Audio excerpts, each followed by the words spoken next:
Saudara mengonfirmasi kepastian nama-nama termasuk Basuki Cahayapurnama menjadi calon kepala badan otorita ibu kota negara Republik Indonesia yang baru.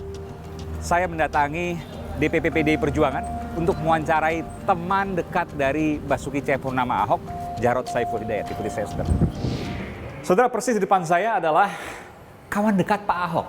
Ia pernah mendampingi Pak Ahok menjadi wakil gubernur tahun 2014 hingga tahun 2017, dan pada tahun 2017 pada saat Pak Ahok di penjara, ia menjadi gubernur DKI Jakarta. Sekarang ia menjadi ketua DPP bidang ideologi dan kaderisasi PDI Perjuangan.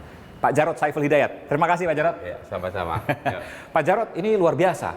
Ada sejumlah nama, tapi yang paling diperhatikan adalah Pak Basuki Cahayapurnama, Pak Ahok. Karena ada pro dan kontra, belum apa-apa udah demo. Kadang-kadang itu geli sendiri gitu loh ya.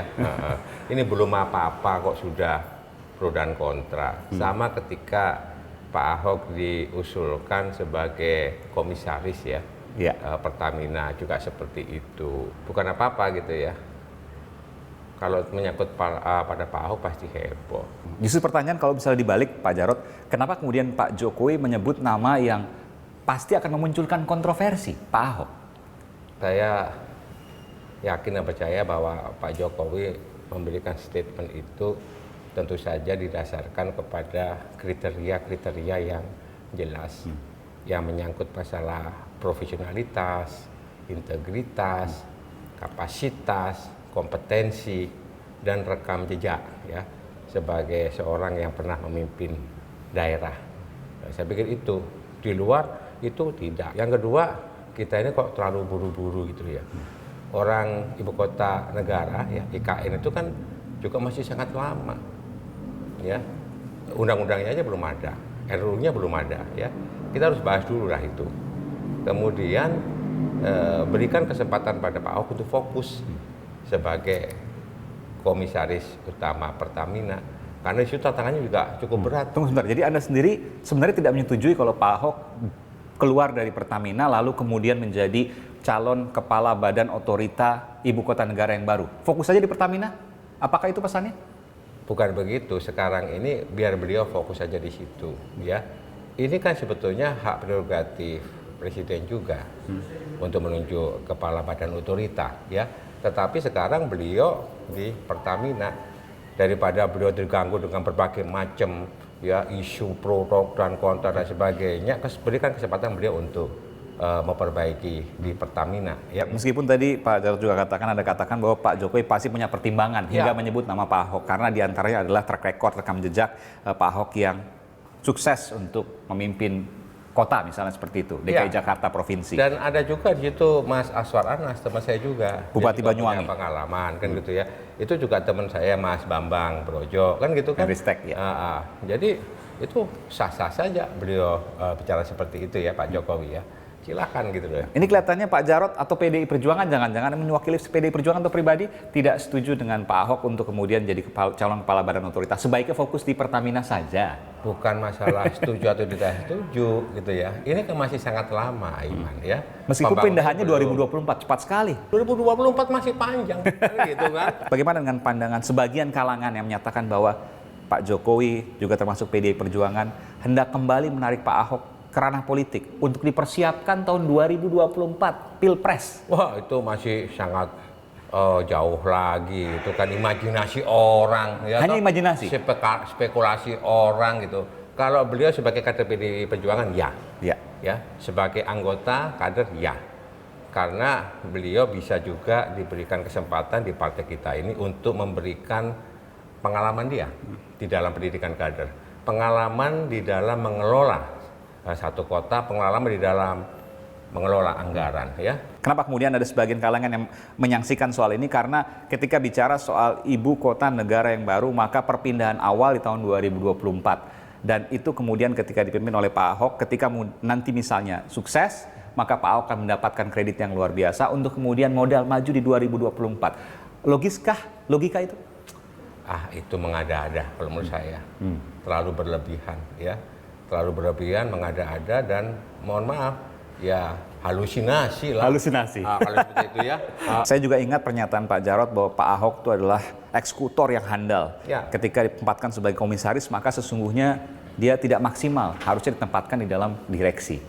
Nah, bukankah kemudian dengan menempatkan ia pada eksekutor, katakanlah calon kepala badan otorita ibu kota negara, ia menunjukkan tajinya, kemampuannya, bahwa ia akan melakukan eksekutor yang handal di sana?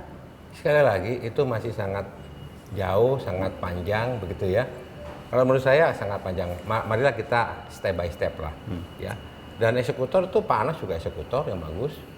Pak Bambang Brojo juga seorang pemikir dan eksekutor juga. Ada lagi Pak Dumia ya. Pak Dumia itu juga seorang eksekutor ya.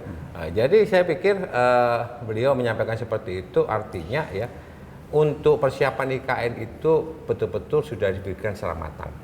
Secara matang, secara detail, desainnya kayak apa, nanti kalau sudah selesai itu bagaimana pengelolaannya, kemudian keberadaannya di dalam sistem, ya tata pemerintahan yaitu seperti apa, ya untuk badan otorita kawasan khusus seperti apa, ini sudah dipikirkan secara matang. Karena memindah ibu kota itu bukan pekerjaan yang sederhana, pekerjaan yang cukup rumit dan detail, maka mikirnya harus detail. Bukan hanya sekedar fisik saja, tetapi juga menyangkut berbagai macam sistem yang harus disiapkan. Saya pikir kita berpikir seperti itu. Dan optimis bahwa 2024 kepindahan pertama bisa dilakukan oleh pemerintahan Pak Jokowi sekarang. Jujur, kalau saya sampaikan sekarang sih, saya kurang optimis ya. Karena? Ya, sekali lagi, mindah ibu kota itu nggak gampang, Aiman. Ya. Niat ada oke, begitu ya, tapi mindah ibu kota itu bukan hanya sekedar memindahkan gedung, ya, bukan sekedar memindahkan departemen atau kantor, ya, tapi juga berbagai macam harus detail betul. Dan Pak Jokowi pasti mikirnya sangat detail, termasuk yang baru saja Anda tanyakan itu salah satu bukti bahwa serius betul ya. Tapi apakah 2024 jadi pasti pindah, ya, 2024 ya. Ya doakan saja kalau ini bisa maksimal ya. Tapi kalau saya pribadi gitu ya 2024 belum. Tapi kalau sudah progres ya. Oke. Meskipun Pak Jokowi menargetkan 2024, ya. Tapi khas PD Perjuangan ketika presidennya sekalipun dari partainya tidak sesuai maka dikritik sah-sah saja ya. Ya boleh saja dong, boleh saja kan. Ya. Jadi sekali lagi pindah ibu kota itu bukan pekerjaan yang sederhana gitu ya. Sekali lagi ya. Maka daripada itu kita lihat ya. Apalagi sekarang ini undang-undangnya masih belum. Saya di Komisi 2 ya. Yang nanti juga akan membahas undang-undang tentang ibu kota negara yang baru ini. Baik, terima kasih Pak Jarod Saiful Hidayat, teman dekat Ahok yang juga Ketua DPP PDI Perjuangan bidang kaderisasi dan ideologi dan juga Gubernur DKI Jakarta tahun 2017. Terima kasih Pak Jarod. Ya, sama-sama Iman.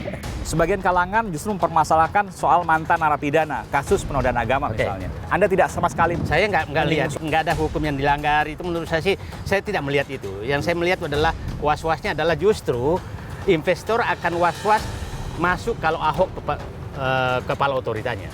Halo, saya Aiman Wicaksono. Ikuti terus video-video Aiman di channel YouTube Kompas TV. Tapi jangan lupa langganan dong. Gratis kok. Klik subscribe dan tombol notifikasi supaya nanti kalau ada video baru bisa dikasih tahu. Gratis.